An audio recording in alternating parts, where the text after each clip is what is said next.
Do not buy any rental properties unless you implement these 5 top tips.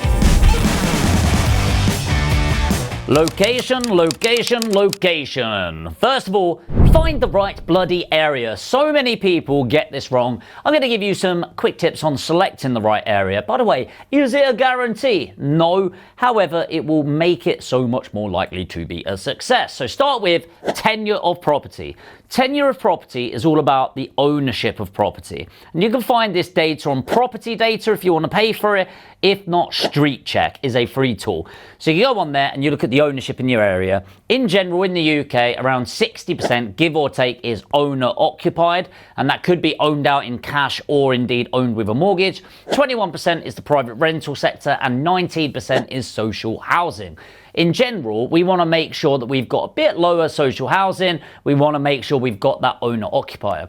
Now, you can look at the crime rate as well, but do not be shocked that there is crime everywhere. I know the first thing you're going to do on Street Check is search your postcode, and then you will be shocked at the crime in your area. By the way, highest crime rate areas is near HMOs, student areas. Where else are you going to find 5 TVs, 5 iPads, 5 Macs, and a door that is constantly unlocked? Savvy? So, once you've found your area, I also like looking at the earnings in the area. And this is the average earnings in the area versus the average property price. So they say in the UK, the average property is 8 times the average salary. And so for me, I use that as an indicator. If in my area, for example, let's say it's a 30 grand salary on average. So if we said the average purchase price was 150 grand and the average salary was 30 grand, then the average property is 5 times the salary. And what does that tell me? Well, it shows me the affordability in the area. If the always work off the medians or the averages. So if the average is this, and this is what is upholding the average in the UK, if people are under that, they can afford more factually. Not like everything's getting harder and the cost of, all of that. I mean, factually, people can afford more. If it is much higher than that, then it shows that actually it might be slightly inflated in the area. Final tip on location is what is the price of your property versus the median price. So if you look in the area, the average property in the UK, let's say, is around 300,000. It fluctuates. If in your area, say it's 300k, but you can get this property at 250, that is very good.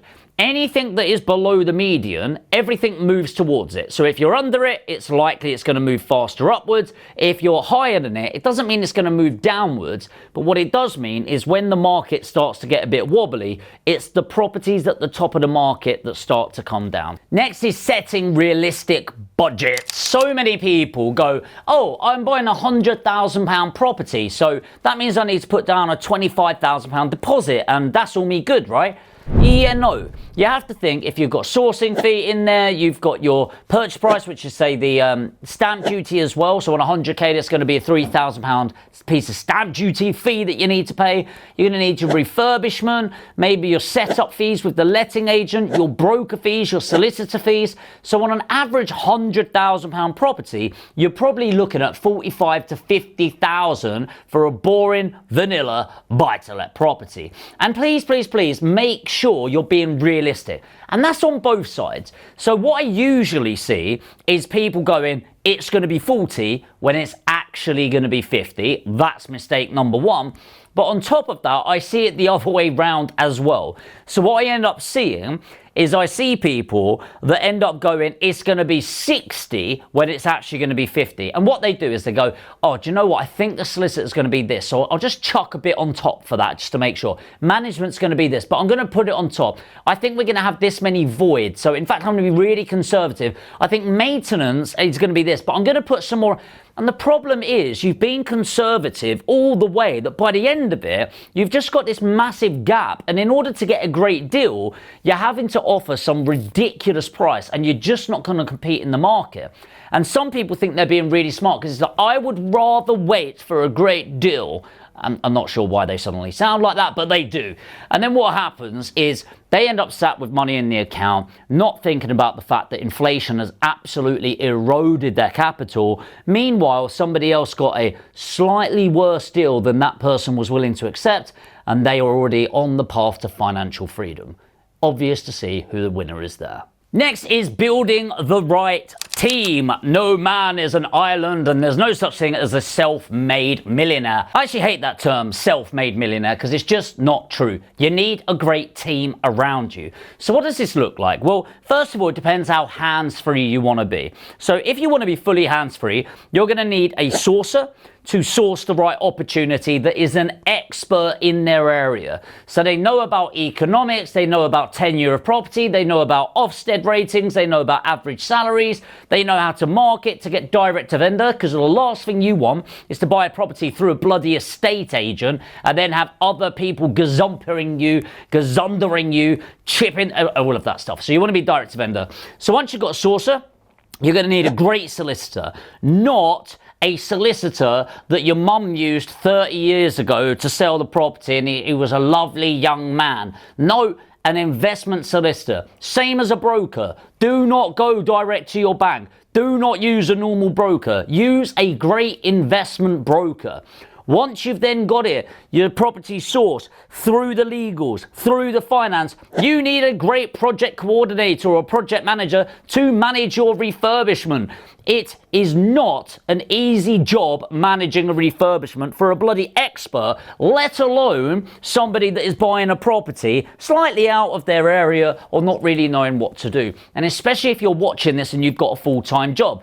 Then once it's refurbed, you need a management agent. Please never, ever, ever, ever manage your own properties. It is an absolute nightmare, and let alone dealing with tenants. The compliance alone is absolutely insane. So you're going to need all of that, and then you're going to need some portfolio restructuring once you're building that portfolio. So sourcer, broker, lawyer, refurb team, management agent at minimum. And by the way, if you're watching this and thinking, that sounds like a lot, it's because it bloody is. You've got 50 grand, 100 grand or more, and you want to start building your portfolio, but you don't want to spend the time learning, implementing your time, your knowledge, most importantly, your time. Then put APG in the comments right now. That stands for Aspire Property Group. That is our core business, and we will have a free one-to-one strategy session with you to show you how we can help you build your portfolio in 2024. So if you want some boring vanilla buy-to-lets just like me, put APG in the comments. Number 4, rental demand. This really goes back to, if you were a tenant, what would you like to have? Now, you need to be really careful here, because there's a lot of investors that will look at rental properties and go, I wouldn't live there. And I'll give a great example of when I moved to Leeds. Honestly, when I moved to Leeds, as you could probably tell, I'm a southerner, and I moved to Leeds about 9 years ago, and honestly, it was like walking onto a scene of Coronation Street. Everything looked like Coronation Street. Everywhere seemed to have bars on the window in an all right area. And I was like, what the fuck is going on? Turns out, completely normal, right? Speaking to locals, they're like, yeah, what's the issue? It's like, down south, I grew up in Dartford, which is a shithole. I grew up in Temple Hill, which is the shithole of the shithole. And we didn't have bars, all right? We did not have bars, which makes me think maybe I should have to protect myself. But that's absolutely insane. Anyway, don't have it in your head where it's like, I wouldn't live there, therefore X. It's like, no, you're not going to live there. Your customer is going to live there. And you need to think about the average tenant and what they're looking for. And for me, it's all about local amenities.